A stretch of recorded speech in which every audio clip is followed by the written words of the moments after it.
بسم اللہ الرحمن الرحیم والصلاة والسلام علی رسولہ الکریم۔ سلسلہ ترجمۃ القرآن کے ساتھ ایک مرتبہ پھر آپ کے سامنے حاضر ہیں۔ آج ہم سورہ بقرہ کے رکوع نمبر 15 کا ترجمہ اور مختصر تفسیر آپ کے سامنے رکھیں گے۔ فرمان باری تعالی ہے، یا بنی اسرائیل، اے بنی اسرائیل، اے اولاد یعقوب، اذکروا، یاد کرو نعمتیہ، میرا وہ احسان، التی انعمت علیکم، جو میں نے تم پر انعام کیا، وانی فضلتکم علی العالمین، اور بے شک فضلتکم، میں نے فضیلت دی تمہیں، علی العالمین، اس جہان والوں پر۔ اے اولاد یعقوب، یا بنی اسرائیل اذکروا نعمتی التی انعمت علیکم وانی فضلتکم علی العالمین، اے اولاد یعقوب، یاد کرو میرا احسان جو میں نے تم پر کیا، اور وہ جو میں نے اس زمانہ کے سب لوگوں پر تمہیں بڑائی دی، تمہیں فضیلت عطا کی۔ واتقوا، اور ڈرو اس دن سے، یومن، اس دن سے، لا تجزی نفس، کہ کوئی جان بدلہ نہیں دے گی، ان نفس، کسی بھی جان سے، شیئن، کچھ بھی، ولا یقبل منہا عدل، اور نہ قبول کیا جائے گا، منہا، اس سے، عدل، کوئی بدلہ، ولا تنفعها شفاعہ، اور نہ انہیں فائدہ دے گی کافر کی شفاعت، ولا هم ینصرون، اور نہ ہی وہ مدد کیے جائیں گے۔ واتقوا یوما لا تجزی نفس عن نفس شیئا ولا يقبل منها عدل ولا تنفعها شفاعة ولا هم ینصرون، اور ڈرو اس دن سے کہ کوئی جان دوسرے کا بدلہ نہ ہوگی، اور نہ اس کو کچھ لے کر چھوڑے، اور نہ کافر کو کوئی سفارش نفع دے گی، اور نہ ان کی مدد ہوگی۔ وَإِذِ ابْتَلَىٰ، اور یاد کرو، ابتلا، آزمایا، ابراہیم علیہ السلام کو، ربہ، اس کے رب نے، بکلمات، چند کلمات کے ساتھ، فَأَتَمَّهُنَّ، پس وہ ان پر پورے اترے، انہوں نے انہیں پورا کر دکھایا۔ حضرت ابراہیم علیہ نبینا علیہ السلام کی ولادت سرزمین اہواز میں مقام سویس پر ہوئی، اور آپ کے والد آپ کو لے کے بابل ملک نمرود میں لے آئے۔ یہود و نصارہ، مشرکین، سب عرب جو تھے وہ آپ کے فضل اور تقوی کے معترف تھے، اور آپ کی نسل میں ہونے پر فخر کرتے تھے۔ اللہ تعالیٰ نے یہاں پر ان کے وہ اولاد بیان فرمائے ہیں کہ بندے پر کوئی پابندی لازم فرما کر وہ اسے دوسرے یعنی کھوٹو سے ممتاز کرنا چاہتا ہے، تو یہی حساب آپ کا ہوا کہ سارے جب آپ پر فخر کر رہے تھے تو اللہ نے آپ کو ایسے اوصاف عطا فرمائے، آپ پر ایسی چیزیں لازم کر دی کہ جو آپ کرتے تھے اور اس طرح کھوٹے اور کھرے میں فخر ہو جاتا تھا۔ فَأَتَمَّهُنَّ، اب وہ کلمات کیا تھے اس کے حوالے سے مختلف اقوال ہیں۔ بعض مفسرین کا یہ قول ہے کہ وہ مناسک حج ہیں، لیکن حضرت عبداللہ ابن عباس کا قول ہے کہ وہ 10 چیزیں ہیں کہ جو آپ کے اوپر جو ہے وہ واجب تھی، اور ان میں سے ہمارے اوپر یعنی ہمارے دین میں ان میں سے کچھ چیزیں ہم پر واجب ہے اور کچھ جو ہے وہ سنت ہیں۔ وہ 10 چیزیں کون سی تھی؟ مونچھیں کتروانا، کلی کرنا، ناک میں صفائی کے لیے پانی استعمال کرنا، مسواک کرنا، سر میں مانگ نکالنا، ناخن ترشوانا، اور بغل کے بال دور کرنا، منہ زیر ناف بالوں کی صفائی کرنا، ختنہ کرنا، اور پانی سے استنجا کرنا۔ یہ وہ 10 چیزیں تھیں جو حضرت ابراہیم علیہ السلام پر واجب تھی، اور ہم پر ان میں سے بعض جو ہے وہ واجب ہے اور بعض جو ہے وہ سنت ہے، تو یہاں پر ان کا ذکر ہے۔ قال، تو اللہ نے فرمایا، انی، بے شک، جاعلک للناس اماما، میں تجھے بنانے والا ہوں لوگوں کے لیے اماما، امام، مقتدا، پیشوا۔ قال، حضرت ابراہیم نے عرض کی، ومن ذریتی، اور میری اولاد میں سے بھی، کہ یا اللہ میری اولاد میں سے بھی مقتدا و پیشوا پیدا فرما۔ قال، اللہ نے فرمایا، لا ینال، نہیں پہنچے گا، عہدی، میرا وعدہ، الظالمین، ظالموں کو، کہ فرمایا ہاں پیشوا تو بنائیں گے، مقتدا بنائیں گے، لیکن جو ظالم ہوں گے وہ انہیں میرا یہ وعدہ نہیں پہنچے گا۔ اس سے یہ بات پتہ چلی کہ اگر کسی بھی صالح بندے کی اولاد اس کے راستے پر نہیں ہے، دین پر نہیں ہے، اور اس کے جو کام تھے ان کے مطابق نہیں ہے، اس کے دین کے مطابق نہیں ہے، اس کے عقیدے پر نہیں ہے، تو اسے وہ فضل اور فضیلت حاصل نہیں ہوگی جو اس کی باپ کو یا اس کے اجداد کو حاصل تھی۔ فضل اور فضیلت تب بھی حاصل ہوگی جب وہ ان کے نقش قدم پر ہوگا۔ وَإِذِ ابْتَلَىٰ إِبْرَاهِيمَ رَبُّهُ بِكَلِمَاتٍ فَأَتَمَّهُنَّ قَالَ إِنِّي جَاعِلُكَ لِلنَّاسِ إِمَامًا قَالَ وَمِن ذُرِّيَّتِي قَالَ لَا يَنَالُ عَهْدِ الظَّالِمِينَ۔ اور جب ابراہیم کو اس کے رب نے کچھ باتوں سے آزمایا تو اس نے وہ پوری کر دکھائیں، تو اللہ نے فرمایا میں تمہیں لوگوں کا پیشوا بنانے والا ہوں۔ عرض کی اور میری اولاد سے، فرمایا میرا وعدہ، میرا عہد ظالموں کو نہیں پہنچتا۔ وَإِذْ جَعَلْنَا الْبَيْتَ، اور یاد کرو، وَإِذْ اور یاد کرو، جعلنا جب ہم نے بنایا، البیت بیت اللہ شریف کو، یہاں پر بیت سے مراد جو ہے وہ مکہ معظمہ ہے، مثابۃ للناس، لوگوں کے رجوع کرنے کی جگہ، مرجع خلائق بنایا، وہ امنا اور امان بنایا۔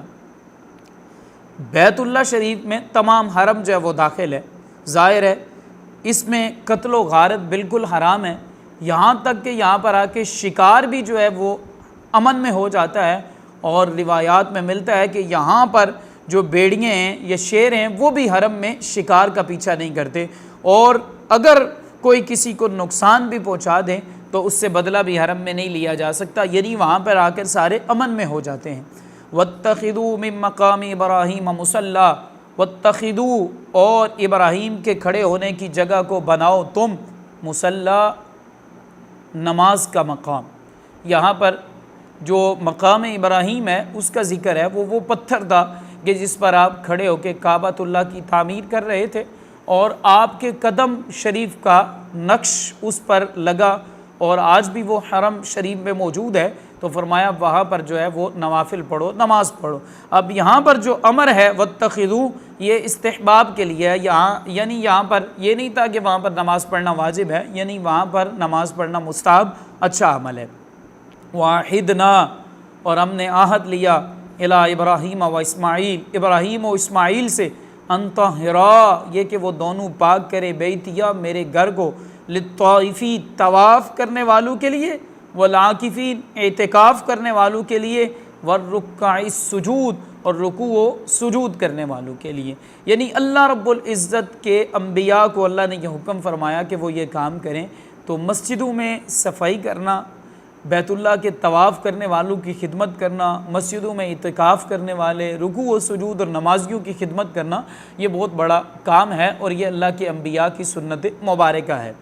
وَإِذْ جَعَلْنَا الْبَيْتَ مَثَابَةً لِلنَّاسِ وَأَمْنًا وَاتَّخِذُوا مِن مَّقَامِ إِبْرَاهِيمَ مُصَلًّى وَعَهِدْنَا إِلَىٰ إِبْرَاهِيمَ وَإِسْمَاعِيلَ أَن طَهِّرَا بَيْتِيَ لِلطَّائِفِينَ وَالْعَاكِفِينَ وَالرُّكَّعِ السُّجُودِ، اور یاد کرو جب ہم نے اس گھر کو لوگوں کے لیے مرجع اور امان بنایا، اور ابراہیم کے کھڑے ہونے کی جگہ کو نماز کا مقام بناؤ، اور ہم نے تاکید فرمائی ابراہیم و اسماعیل کو کہ میرا گھر خوب ستھرا کرو، طواف والوں، اعتکاف والوں اور رکوع و سجود والوں کے لیے۔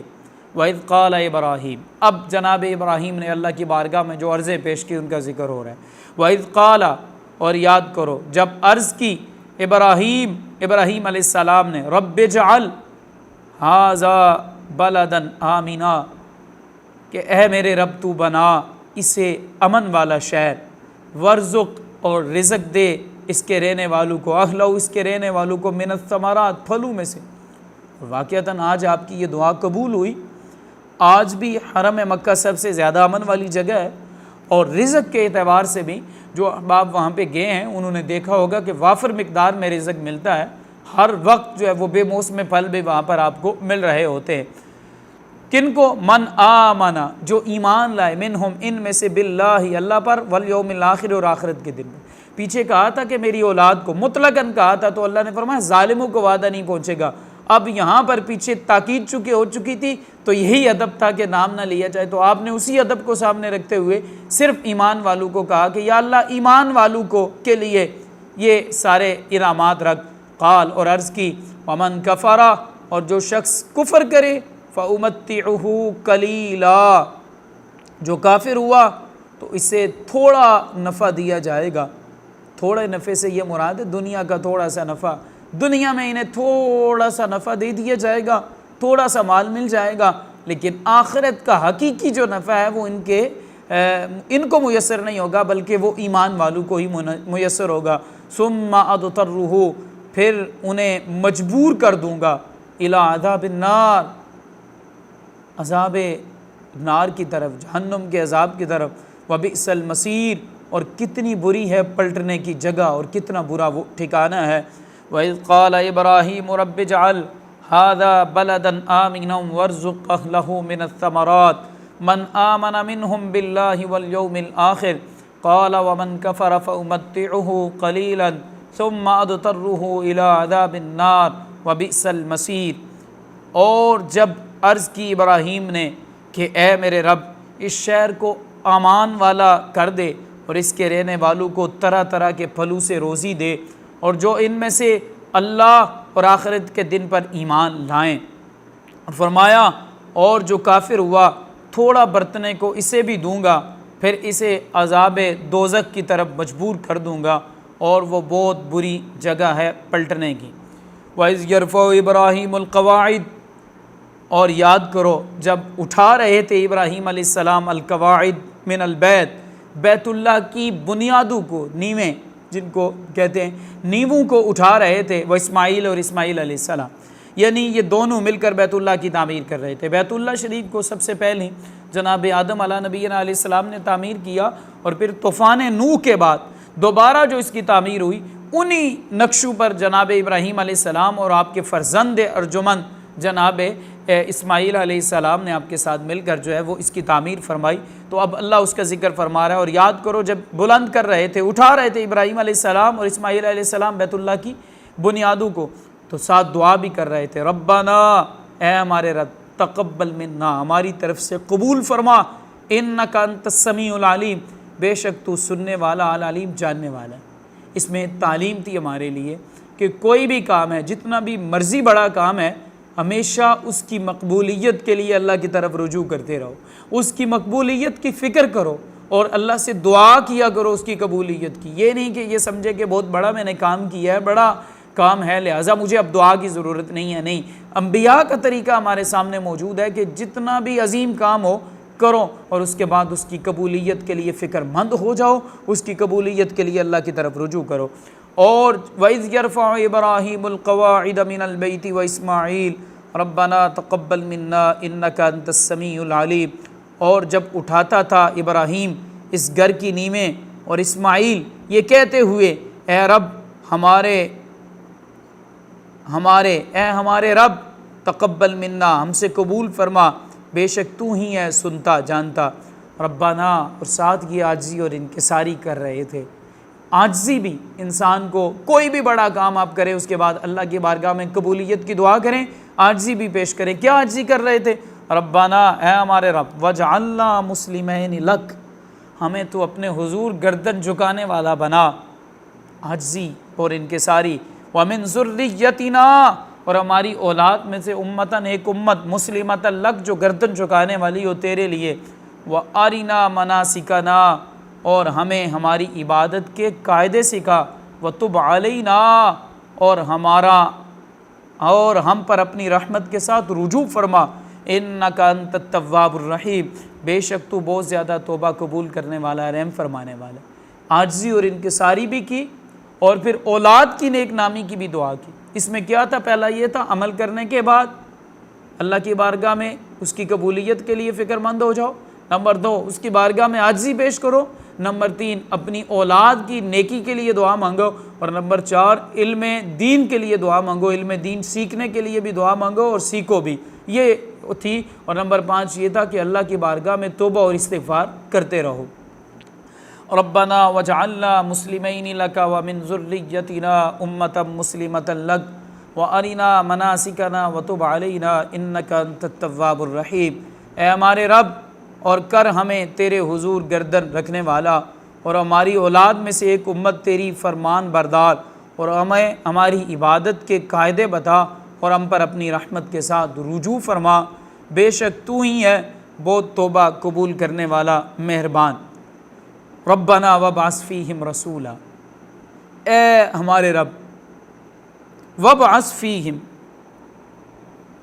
رسولا منہم، تو مبعوث فرما ان میں ایک عظیم الشان رسول جو انہی میں سے۔ یہ وہ دعا تھی جو تمام دعاؤں کی سردار دعا تھی، تمام دعاؤں کا نچوڑ تھی، اور سب سے بہترین دعا تھی کہ ان میں رسول جو ہے وہ پیدا فرما۔ تمام انبیاء جتنے بھی آئے وہ جناب اسحاق کی اولاد میں سے تھے، نبی پاک صلی اللہ تعالیٰ علیہ وسلم جناب ابراہیم اور اسماعیل کی اولاد میں سے۔ یہ اعزاز ہے کہ آپ کی یہ دعا بھی جو ہے وہ قبول ہوئی۔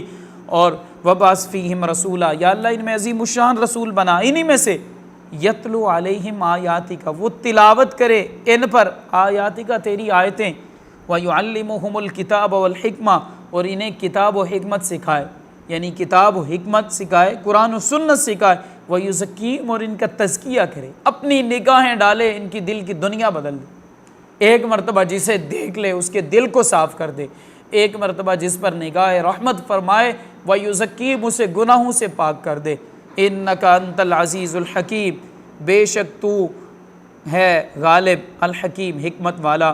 ربنا وابعث فیہم رسولا منہم یتلو علیہم آیاتک ویعلمہم الکتاب والحکمت ویزکیہم انک انت العزیز الحکیم، اے ہمارے رب بھیج ان میں عظیم الشان رسول، انہی میں سے وہ تلاوت کرے ان پر تیری آیات، اور انہیں سکھائے کتاب و حکمت، اور انہیں خوب ستھرا کرے، بے شک تو غالب، حکمت والا ہے۔ وما توفیقی الا باللہ۔